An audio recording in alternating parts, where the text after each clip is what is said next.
Good morning everyone, welcome back to GK today.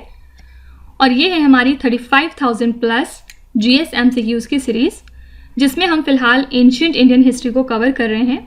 और आज का चैप्टर हमारा रहने वाला है गुप्ता एम्पायर के बारे में, जिसमें आज हम इनकी इकोनॉमी को समझेंगे। ठीक है, तो मैंने आपको बताया था कि गुप्ता एम्पायर थोड़ा सा वास्ट टॉपिक है और इसलिए हम इसको टोटल 4 लेक्चर्स में कवर कर रहे हैं। अब तक हमने इसकी हिस्ट्री देख ली है, जिसमें हमने डिफरेंट रूलर्स के बारे में पढ़ा। सेकेंड लेक्चर में हमने इनका एडमिनिस्ट्रेशन देखा था और आज हम इनकी इकोनॉमी की बात करेंगे। ठीक है, फिर एक और लेक्चर बचेगा और उसके बाद फिर हम जो छोटी छोटी डायनेस्टीज पोस्ट गुप्ता एरा में आती हैं उनको देखेंगे और फिर इसी तरह से हम धीरे धीरे कनेक्ट करते हुए मिडिवल हिस्ट्री की तरफ बढ़ेंगे। ठीक है, तो इसके बाद फिर हम देखते हैं कि हमें मिडिवल स्टार्ट करना है या फिर मॉडर्न हिस्ट्री या किसी और सब्जेक्ट पे जाना है, वो चीज़ हम बाद में डिस्कस करेंगे। तो चलिए मैं आपको थोड़ी सी थियोरी बता देती हूँ इनकी इकोनॉमी से रिलेटेड। देखिए, बहुत सारे स्कॉलर्स का ये मानना है कि स्टेट जो इनका होता था वो एक्सक्लूसिव ओनर था इनके टाइम पे लैंड्स का। ठीक है, और सबसे ज़्यादा आर्ग्यूमेंट इस फेवर में हमें मिलते हैं कहाँ से? पहाड़पुर कॉपर प्लेट इंस्क्रिप्शन से। ठीक है, तो इकोनॉमिक स्टैंड पॉइंट से अगर हम देखें तो जो गुप्ता एरा है वो टोटल 5 ग्रुप्स में डिवाइडेड था। फर्स्ट है क्षेत्र भूमि। ये जो एक्रोनिम्स हैं कभी कभी आपसे एग्जाम में पूछे जाते हैं। क्षेत्र भूमि का मतलब है कल्टीवेबल लैंड, जिसमें आप कल्टीवेशन कर सकते हैं। ठीक है, सेकेंड है खिला। खिला का मतलब होता था इनके टाइम पे वेस्ट लैंड, ऐसी लैंड जिसपे आप कल्टीवेशन या अनाज नहीं उगा सकते हैं, कल्टीवेशन नहीं कर सकते हैं। थर्ड है वास्तु भूमि। वास्तु भूमि का मतलब है हैबिटेबल लैंड, जिसपे घर बनाया जा सकता है, जिसपे रह सकते हैं लोग। फोर्थ है चारागाह भूमि, मतलब नाम से समझ में आ रहा है पास्चर लैंड, ये कैटल के लिए रिजर्व होती थी। और लास्ट है इसमें अपराहता भूमि, मतलब फॉरेस्ट लैंड, जिसमें हमें पेड़ लगाने होते थे बेसिकली। ठीक है, तो इस तरह से इनके टाइम पे 5 तरह की लैंड्स डिवाइडेड थी। और गुप्ता एरा में लैंड सर्वे भी होता था और ये हमें पता चलता है पूना प्लेट्स ऑफ प्रभावती गुप्ता से। साथ ही और भी इसके इंस्क्रिप्शन मौजूद हैं जिससे हमें ये पता चलता है कि लैंड सर्वे इनके टाइम में ज़रूर होते थे। और एक ऑफिसर होता था जिसका नाम है पुस्तपाला। इनका काम क्या था? ये जो भी लैंड रिकॉर्ड्स हैं या लैंड ट्रांजैक्शन के रिकॉर्ड्स हैं डिस्ट्रिक्ट के अंदर, उसको मेंटेन करते थे। ठीक है, तो इनका नाम ज़रूर याद रखिएगा, इनका नाम था पुस्तपाला। इसके अलावा हम जानते हैं कि सबसे ज़्यादा गोल्ड कॉइन्स को इशू करने वाले गुप्ताज हैं इंडिया में। और गोल्ड कंटेंट में लेकिन ये याद रखिएगा कि जो कुशानास थे उनके जो गोल्ड कॉइन्स थे वो ज़्यादा प्योर थे रादर दैन गुप्ताज। ठीक है, तो ऑल्दो नंबर जो है गोल्ड कॉइन्स का वो गुप्ताज ने ज़्यादा इशू किया, लेकिन अगर हम प्योरिटी या क्वालिटी की बात करें तो उसमें कुशान ज़्यादा ऊपर थे। और गुप्ताज ने कुछ सिल्वर कॉइन्स को भी इशू किया था फॉर लोकल एक्सचेंज। और एक चीज़ और हमें यहाँ से पता चलती है कि जो गुप्ता के कॉपर कॉइन्स हैं वो काफ़ी ज़्यादा कम है अगर हम कुशानास से कंपेयर करें तो। ठीक है, इसका मतलब क्या हो गया कि जो मनी का यूज़ है वो कॉमन पीपल के हाथ में नहीं था, जबकि सिर्फ जो बड़े तबके के लोग थे वो लोग ही सिर्फ मनी का यूज़ कर सकते थे। ठीक है, और इनके टाइम पे जो लॉन्ग डिस्टेंस ट्रेड है वो काफ़ी ज़्यादा कम देखने को मिला। और साथ ही जो रोमन एम्पायर के साथ एक ट्रेड इंडिया से शुरू हो चुका था वो भी कहीं ना कहीं 3rd सेंचुरी AD में डिक्लाइन होने लगता है। ठीक है, और इंडिया के जो मर्चेंट्स हैं वो ज़्यादातर रिलाई करने लगे साउथ ईस्ट एशिया के साथ ट्रेड के मामले में। ठीक है, रादर दैन रोम। ठीक है, तो इनके एरा में जो भी चीज़ें इकोनॉमी से रिलेटेड हैं वो यहाँ पे हमने कवर कर लिया। बस लास्ट में एक और टॉपिक रह जाता है यहाँ पे, टैक्स का नाम। ये ज़रूर एग्जाम में पूछा जाता है। फर्स्ट टैक्स फॉर एग्जाम्पल है भाग। भाग क्या होता था? ये किंग का शेयर होता था ऑन द प्रोड्यूस, मतलब जो भी फार्मर्स या कल्टिवेटर्स प्रोड्यूस कर रहे हैं उसका 1/6 उन्हें मैंडेटरी तरीके से किंग को देना ही पड़ता था। इसको हम भाग कहते हैं। ठीक है, सेकेंड है भोग। ये भाग था, ये भोग है। भोग मतलब जो फ्रूट्स, फ्लावर्स, वुड्स कुछ भी अगर आप ग्रो कर रहे हैं तो वो आपको किंग को देना पड़ेगा टू फर्निश हिम, मतलब उनको खुश करने के लिए। जो फार्मर्स हैं या कल्टिवेटर्स हैं वो पीरियोडिक सप्लाई करते थे फ्रूट या वेजिटेबल किसी भी चीज़ की, तो इसको हम भोग कहते थे, मतलब एक तरह से भोग लगाना। ठीक है, थर्ड टैक्स था इनका बाली। ओरिजिनली ये वॉलंटरी ऑफरिंग थी कि लोग अगर कुछ किंग को देना चाहें तो, लेकिन बाद में जाके ये कंपलसरी हो जाता है और गुप्ता पीरियड में ये एक एडिशनल और ऑपरेसिव टैक्स हो जाता है जो किंग को पे करना पड़ता है। ठीक है, और फोर्थ टैक्स है यहाँ पे उपारिका। ये एक एक्स्ट्रा टैक्स था जो कि सभी सब्जेक्ट्स के ऊपर लगता था। ठीक है, तो ये 4 तरीके के टैक्स थे इनके टाइम पे। और अब चलिए क्वेश्चंस की तरफ चलते हैं। फर्स्ट क्वेश्चन है, which among the following is considered to be the official law book of the Guptas. Guptas की ऑफिशियल लॉ बुक हम किसको कहते हैं? तो इसका नाम है यज्ञवल्क्य स्मृति। ठीक है, ये ऑफिशियल लॉ बुक मानी जाती है गुप्ताज की, और इसको कंपोज भी गुप्ता एरा में ही किया गया था। ठीक है, which of the following Kings is glorified in the भीतरी पिलर इंस्क्रिप्शन। ये जो इंस्क्रिप्शन है ये स्कंद गुप्त का है, और स्कंद गुप्त के ही एरा में इसको बनवाया गया था। इस इंस्क्रिप्शन में स्कंद गुप्त को ग्लोरीफाई किया गया है एज अ पर्सन जो कि बहुत ज़्यादा मर्सीफुल होते हैं कॉन्कर्ड लोगों के ऊपर। ठीक है, तो बस याद रखिएगा भीतरी पिलर इंस्क्रिप्शन का रिलेशन किस किंग के साथ है, तो ये है स्कंद गुप्त। विच of the following was the most important officers under the Gupta's. इसमें से कौन से ऑफिसर हैं जो सबसे ज़्यादा इंपॉर्टेंट थे इनके एरा में? तो जो एडमिनिस्ट्रेशन है ड्यूरिंग द गुप्ता एम्पायर वो कम एलाबरेट है अगर हम मौर्यास से कंपेयर करें तो। ठीक है, और most important officers under the Gupta's administration होते थे कुमार मत्यास, और जो इनका ऑफिस होता था उनको हम कहते थे अधिकरण। ठीक है, तो इनके टाइम पे मोस्ट इंपॉर्टेंट ऑफिसर होते थे Kumaramatyas. Which of the following ruler served as both Mahadandanayaka as well as Mahasandhi Grahika. तो पिछले लेक्चर में मैंने आपको क्या बताया था, हरिसेना जो कि कंपोजर हैं इलाहाबाद पिलर इंस्क्रिप्शन के, और ये समुद्रगुप्त के कोर्ट में मौजूद थे। इन्होंने डिस्क्राइब किया समुद्रगुप्त को एज महादंडनायक, जिसका मतलब है chief judicial officer, as well as Mahasandhi भी Grahika, minister for war and peace. ठीक है, तो यहाँ पे आंसर हो जाएगा समुद्रगुप्त। और अगर आपसे पूछें कि किसने ये टाइटल दिया था इनको, तो ये है हरिसेन, इनके कोर्ट पोएट। कहाँ पे दिया है? तो अपने इंस्क्रिप्शन इलाहाबाद पिलर इंस्क्रिप्शन में। ठीक है, which of the following was the head of the Deshas in the Gupta empire. तो देशाज के हेड कौन होते थे गुप्ता एम्पायर में? बेसिकली जो गुप्ता एम्पायर है ये डिवाइडेड थी डिफरेंट तरीके के प्रोविंसेस में, जिनको कि हम देशाज कहते हैं।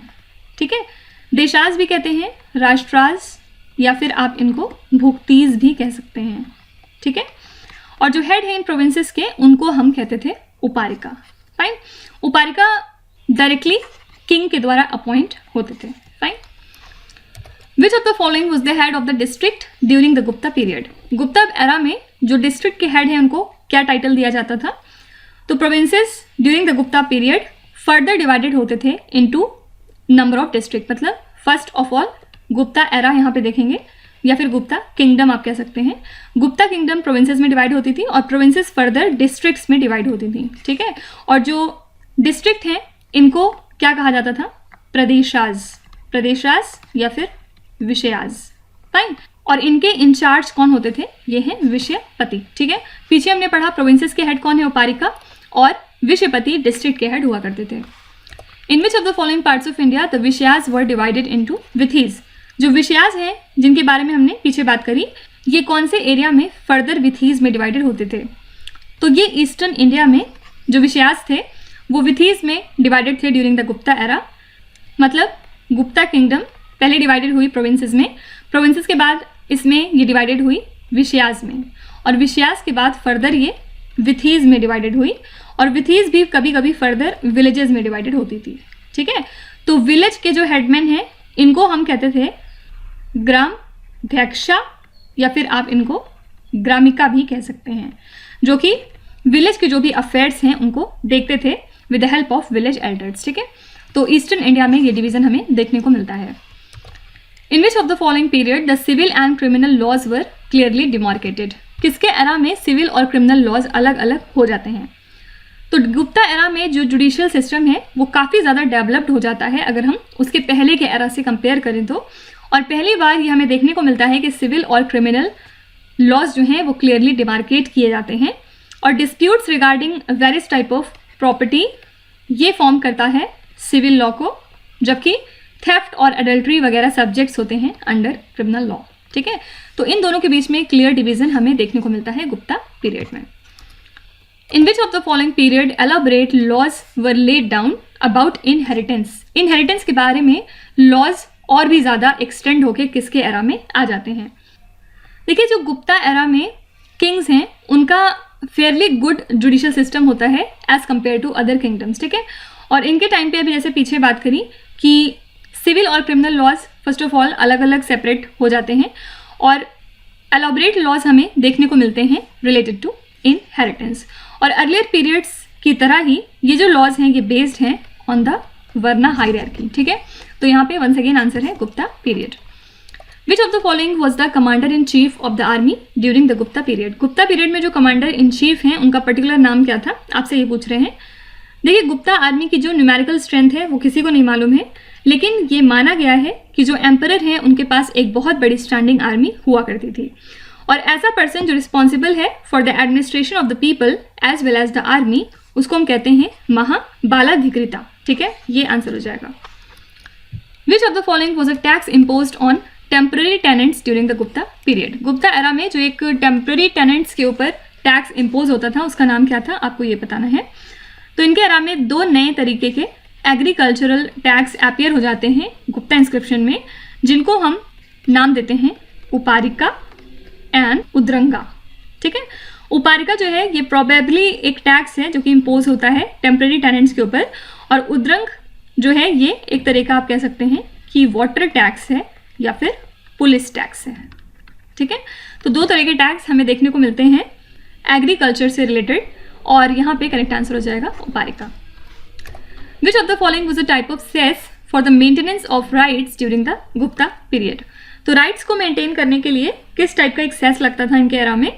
तो गुप्ता एरा में हमें देखने को मिलता है कि जो ट्रेड एंड कॉमर्स है वो काफ़ी ज़्यादा डिक्लाइन होने लगता है, तो इसी वजह से इसका जो टैक्स है ऑब्वियसली वो भी कम होने लगेगा, लेकिन लैंड टैक्स जो है ये इंक्रीज होने लगता है ज़बरदस्त तरीके से, ठीक है।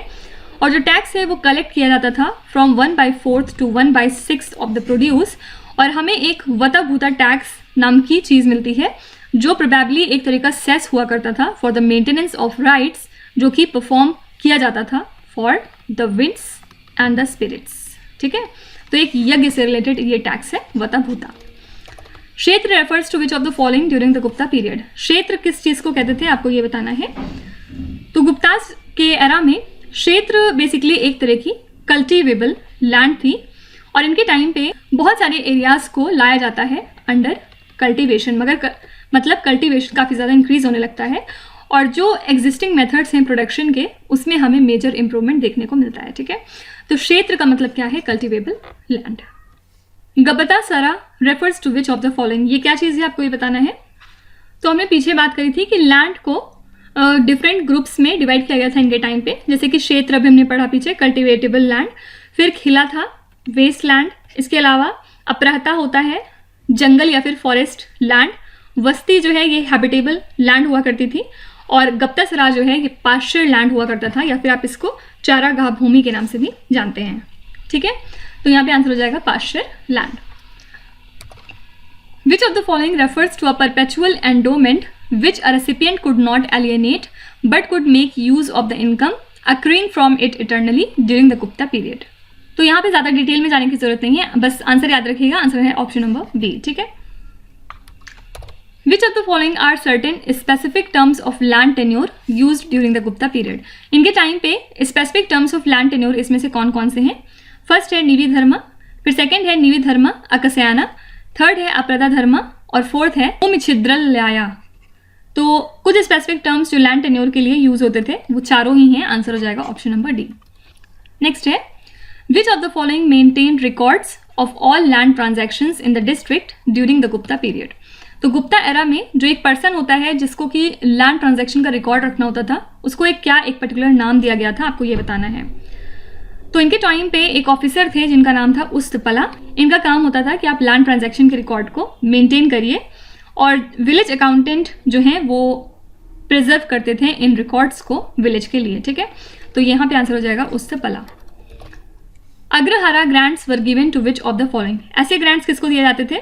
तो गुप्ता एरा में ये ग्रांट रेस्ट्रिक्टेड था सिर्फ और सिर्फ ब्राह्मण्स के लिए, और ये जो ग्रांट्स हैं ये परपेचुअल होते थे, हेरिडिटरी होते थे और टैक्स फ्री होते थे, साथ ही ये कंपनीड होते थे with the assignment of all type of land revenue, ठीक है।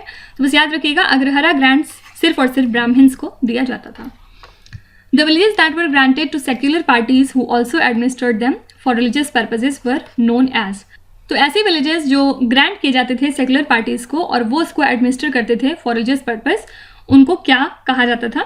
तो कुछ इंस्क्रिप्शन हमें मिलते हैं इस एरा से जो ये शो करते हैं कि ऐसे विलेजेस जो ग्रांट होते थे सेकुलर पार्टीज को और बाद में जाके वो एडमिनिस्टर करते थे उसको रिलीजियस पर्पस के लिए, उसको कहा जाता है देवग्रहरा ग्रांट्स। फाइन।